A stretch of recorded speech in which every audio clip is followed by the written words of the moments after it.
ang term na unprogrammed appropriation. Tell us, what's unprogrammed appropriation? Full and program kasi is a standby authorization dahil meron tayong mga bagay na we in Bagong Henerasyon Party List, ayaw namin may unprogram. Kasi we can always pass a supplemental budget. Diba, madali naman, pagka sinertify naman na urgent ng Pangulo, kaya naman namin mag-supplemental. But, unprogram, ang issue kasi dyan is pag nagkaroon ka ng excess revenue on non-tax revenue items. So, kumbaga, yung ina-expect mo, mas tumaas, so meron kang naging extra revenue na hindi mo na i-program. So, ibig sabihin, pwede kang mag-program ng bago kaya sa unprogram. No? Tatlo yan eh.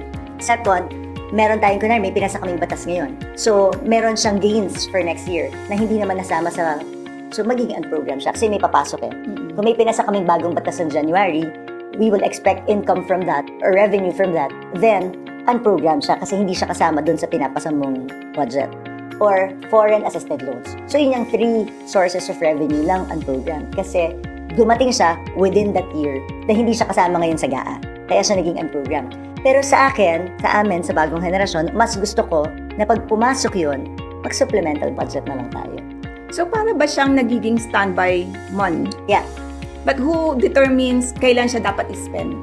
At what point? It's DBM. Kasi pag pumasok. Pero nakalagay naman doon, upon the approval of the President. Yun yung pinagtatalunan ngayon sa Supreme Court kasi maraming nabago.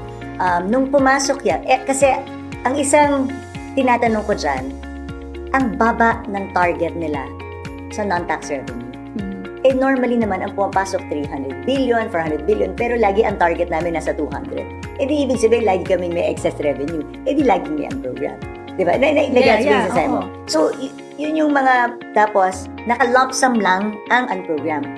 At may special provision pa that the use of one purpose can be transferred to the other purpose if it's needed to cover a deficiency. So, too much discretion. Too much discretion. If there's too much discretion, it's safe to say that the unprogrammed appropriation can be considered a hiding place. Para bang nagsubmit lang sila sa amin na, ito yung mga priorities namin, pero pwede naman yung mapalitan. So kung kailan mo gusto, kaya nga na-surprise kami, 80 billion of unprogrammed were spent for flood control.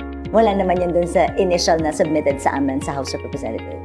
Anong nagiging kulang dito? Kung siya yung nagiging hiding place for potential corruption, paano natin ito mailalabas? Hindi naman natin masabing hiding place siya for potential corruption na. Because nagkaroon naman tayo ng program before. Yeah. Oo. Hindi lahat, pero... It was just abused. Kasi maganda naman sana yung unprogrammed because it allows... Kasi nag-blow up na talaga yung lumaki. Yung corruption. Kaya sobrang kitang-kita na siya. That now, the people, based on general perception, sa unprogrammed appropriation. Kaya yun ang palaging tanong, ano ba yung unprogrammed? Paano ba ito? Ito ba talaga yung ginamit na tool for this corruption to happen? So, kung maganda naman siya because it gives a leeway, a breathing room for the government to accommodate for emergencies, for disasters, more priority programs,